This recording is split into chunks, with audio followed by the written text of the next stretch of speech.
আপনি এই জায়গায় এমনি দূরে কই যাইতেছেন? আর আমি তো তোমার কাছে আইছিলাম। তুমি এক কাজ করো, তোমার মাইকটা স্টার্ট দাও, তাড়াতাড়ি স্টার্ট দাও। স্টার্ট দিয়ে একটা ঘোষণা দাও, গ্রামের মানুষের সতর্ক করে দাও, আমাকে গ্রামে ডাকাত পড়ছে। মানে বুঝলাম না। ওরে ঠোসারে বুঝে না, বাংলা বুঝে না, কইতাছি যে তোমার মাইকটা স্টার্ট দিয়ে একটা গ্রামের মানুষে একটা ঘোষণা দিয়ে দাও, গ্রামে ডাকাত পড়ছে। পুরা বাড়িকে বাড়ি সব সাফা করে লয়ে যাইতাছে মালামাল, যারা সামনে পাইতাছে তারে কোবায় মাইরা বালাইতাছে। আল্লাহ রে কি অবস্থা! তাড়াতাড়ি ঘোষণা দাও, ঘোষণা দিয়ে কও যার যা কিছু আছে দাও, বডি খন্তা কাছি যা আছে সব দিয়ে রেডি হয়ে যাইতে। আর শুনো, আরেকটা ঘোষণা দিবা, ঘোষণা দিবা যে ডাকাত দল অনেক মানুষ আছে, এটা কইয়া দিবা। কিন্তু চাচা আমি তো কিছু কিছু মাইক নামাই ফেলাইছি গ্রামে, আর যেগুলো আছে ওগুলো কাল পরশু নামাই ফেলাম। আপনি তো আমার 3 দিনের টাইম দিচ্ছেন। আপনি একটা কাজ করেন, ওই মসজিদের মাইক আছে না, ওইটার মধ্যে যাই কয়ে দেন। মসজিদের মাইক দিয়া কইলে তো হইব না রে বাবা। মসজিদের মাইক দিয়া কইলে ওই যে একটা পাড়ার মানুষেরা শুনবো। আমার গ্রাম তো অনেক বড় গ্রাম, তাই না?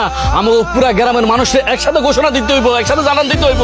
শুনো, ডাকাতেরা অনেক শক্তিশালী, যারা সামনে পায় তারে কোবায় মাইরা বলাইতাছে, আল্লাহ জানে। আচ্ছা চাচা আমি জানান দিতেছি, সমস্যা নেই, আমি ঘোষণা দিতেছি, কিন্তু আমার একটা শর্ত আছে। আবার কি শর্ত? চাচা রোকেয়ার লগে আমার বিয়ে দিতে হবে। ওরে প্রেম রে, ওরে প্রেম! তুই এখনো প্রেম বুঝোস নাই? পুরা গ্রামের মানুষকে কোবায় কাইটা হেলাইতেছে, মাইরা বলাইতেছে ডাকাইতেরা, আর তুই এখনো প্রেম লয়ে আসছ? আচ্ছা ঠিক আছে, আমি তোর এই কথাটা আমি বিবেচনাতে রাখছি, এটা আমি দেখবো রে। তুই তাড়াতাড়ি ঘোষণা দে। আচ্ছা চাচা আমি যাইতেছি। আমার কাছে তো কোনো লাইট নেই, আপনি আরে নাও না, লাইট না, তাড়াতাড়ি যাও।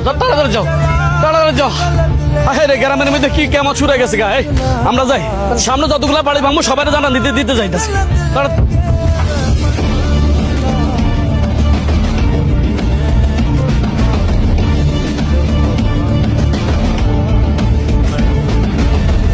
প্রিয় এলাকাবাসী, সবাই তাড়াতাড়ি ঘুম থেকে উঠেন, তাড়াতাড়ি উঠেন কইতেছি।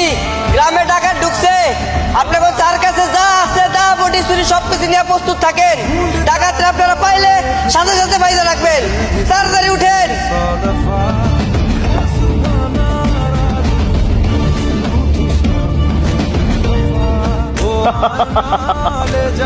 আমরা পারছি, ওই ডাকাতদের দ্বারা আমরা সফল হয়েছি। আমি থানায় ফোন দিছি, দারোগা সাহেব কিছুক্ষণের ভিতরে চলে আসবো। আর আপনাদের গ্রামের সবাইকে আমি ধন্যবাদ জানাইতেছি। আপনাদের সবাই সবার জীবন বাজি রাইখা ওই ডাকাত ঘরে ধরতে পারছেন। জি মেম্বার চাচা, এই হানিফ যদি মাইকে সবাইকে ডাক না দিত, তাহলে ডাকাতের দল গ্রামের সব ধ্বংস করে দিত। সুমন, তুই ঠিক কথাই কইছস। হানিফের মাইক সার্ভিস এই গ্রামের প্রত্যেকটা মানুষের যে উপকার করছে সেটা ভুলার মতো না। আমি হানিফের মাইক সার্ভিসের উপর থেকে সকল ধরনের নিষেধাজ্ঞা তুলে নিলাম। আবার এই গ্রামে মাইক সার্ভিস চলবে।